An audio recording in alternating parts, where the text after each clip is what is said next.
Olá aos irmãos do Seminário Unido aí, da minha turma aí da História do Pensamento. Eu quero abordar, nessa aula de hoje, o assunto sobre o pensamento cristão e um pouco do pensamento que evoluiu depois da primeira fase do pensamento cristão. Nós temos visto até então que o pensamento romano, esse pensamento romano se focava na administração. Para Roma, o importante era o Estado, o importante era o cidadão, direitos e deveres do cidadão. O povo tinha que servir a Roma e seguir aquela administração. Roma era o exemplo do mundo, praticamente, com relação à administração. Mas, e o pensamento grego também, com relação aos seus deuses, e seus mitos e a sua filosofia, comparado ao pensamento cristão, o pensamento cristão foi diferente de tudo. O pensamento cristão foi diferente de tudo. Por exemplo, o pensamento cristão focava que o mundo inteiro jaz no maligno, porque houve uma queda, o diabo tentou a mulher, a mulher ela comeu do fruto do conhecimento do bem e do mal, e daí a humanidade toda está num estado de condenação. É preciso haver uma libertação, e a igreja pregava, conforme prega até hoje: conhecereis a verdade vos libertará. A verdade vos libertará. Então, o pensamento cristão, ele focava muito a libertação da alma, que o homem estava caído. Roma não falava que tinha ninguém caído, que ninguém precisava de salvação dessa maneira, do ponto de vista cristão. Do ponto de vista grego, os deuses morreram, os deuses tinham inveja, brigavam entre si, os deuses da Grécia eram cheios de pensamentos humanos, cheios de sentimentos humanos, os deuses da Grécia. Mas o cristão, o pensamento cristão enfocava a libertação da alma de um estado de condenação que a humanidade toda se encontra. O primeiro homem caiu. Com isso, o pecado passou a todos os homens. E a humanidade toda passou a estar condenada, precisando do livramento. Para isso, então, Deus envia o seu Filho. Salvação da alma era a primeira coisa do pensamento cristão. Salvação da alma. O judeu não se importava muito com isso, não. O judeu não se importava com queda lá do Éden, aquela queda adâmica. Os judeus não se importavam com isso, não. E também os judeus não se importavam com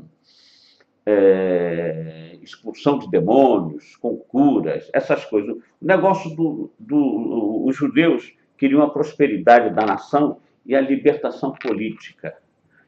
E Jesus veio trazer a salvação da alma, a paz na alma. O que acontece com isso aí? O pensamento cristão enfocava, dava todo esse enfoque visando libertação, vida eterna, coisa que os gregos não falavam nisso como deveriam falar. Roma não se interessava por isso. E que também, concernente ao pensamento cristão, homem e mulher, marido e mulher, com relação à submissão, marido com relação a deve amar a mulher como a si mesmo, como Cristo amou a igreja, e filhos respeitando os pais não despertando a ira dos filhos. Roma e a Grécia mandava bater, mandava fazer uma série de coisas, para educar a criança. E a igreja cristã falava de pais e filhos exigindo respeito. Outra coisa era a posição do senhor e do escravo. Para Roma e para a Grécia, O senhor tinha sua importância e o escravo deveria ser sempre escravo, só seria feliz assim. E o senhor poderia mandar e desmandar e fazer o que quiser com o escravo. Ele era dono. No cristianismo, no pensamento cristão, o escravo não estava acima do seu senhor, nem o seu senhor acima do escravo. Todo mundo nu e patente diante de Deus. Mas o escravo deveria exercer sua função de escravo muito bem, obedecendo ao Senhor com toda a integridade, e o Senhor tratando o escravo com todo respeito. Com todo respeito. Esse aí era o pensamento cristão com relação... não falava para os senhores libertarem os escravos, não, de maneira nenhuma. Né? Deveria haver apenas um consenso de integridade e respeito. O escravo obedecendo, com integridade, né, servindo da melhor forma possível ao Senhor, e o Senhor não agindo de maneira nenhuma de forma cruel. Ao contrário, agindo também com todo respeito e integridade para com o escravo. No pensamento cristão, Deus intervém nas menores coisas. Deus sabe de tudo.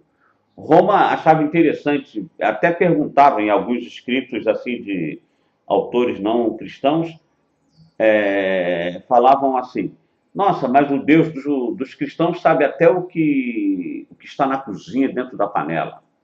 Exatamente. O cristão afirmava isso, que o Deus sabia tudo, estava presente em tudo.